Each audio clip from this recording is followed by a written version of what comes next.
now that the book is there, what do you think is its major contribution? Now that the book is there, what has changed about our understanding of the Rwandan Civil War? Okay, so that's a big question, right? And I hope I've made a contribution.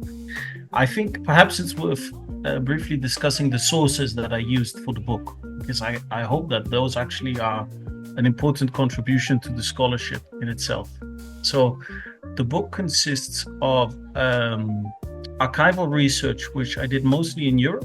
I used some material from the Rwandan National Archives as well, but the main repositories of archival material that I used were in Europe. So there's the archives of the UNHCR, which are in Geneva.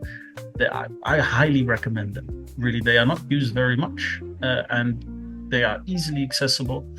The collection is first class. So anyone who is studying anything that is connected to refugees, have a look at those archives, because they basically contain the notes from all the UNHCR field officers and some of the discussions that are held in Geneva, and the back and forth, the contacts between the UNHCR and the governments that they talk with. Is very interesting material. So that's the High Commissioner for Refugees, for those who don't know, UNHCR. Then I managed to get some archival material that's declassified from the French military archives and the British Foreign and Commonwealth Office. Those are mostly diplomatic dispatches, right? The Brits were very well informed in Uganda, which played a key role in the war, and in Tanzania as well, due to their colonial heritage.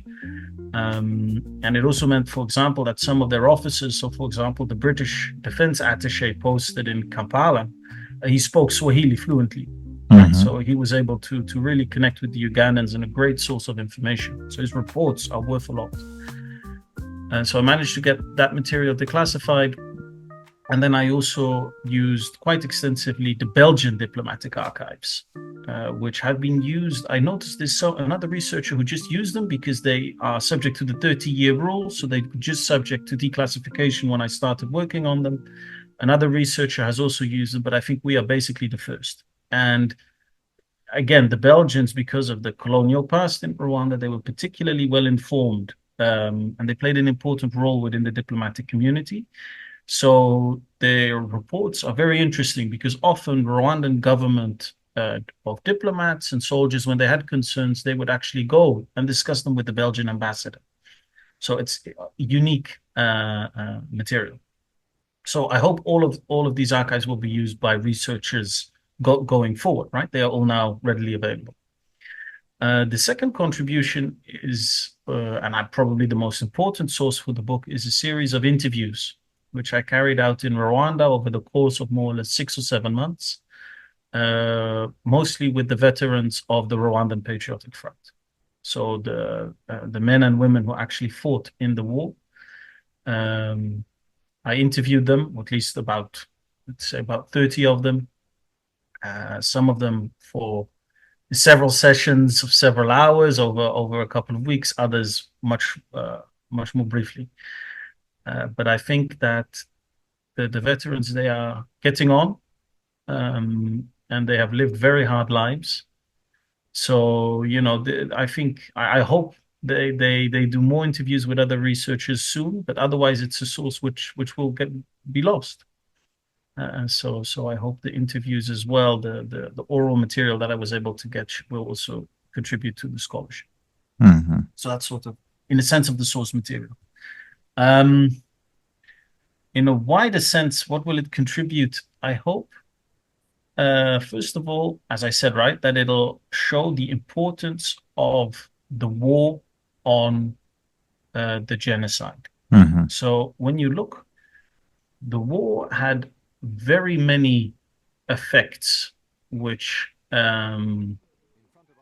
let's say, not led to the genocide, but were part of creating the constellation of genocide. So, for example, many of the internally displaced people in Rwanda, right, which were caused by the war. Now, you can imagine when you lose your home, you're forced to go somewhere else. It makes you much more receptive for extremist propaganda, for example.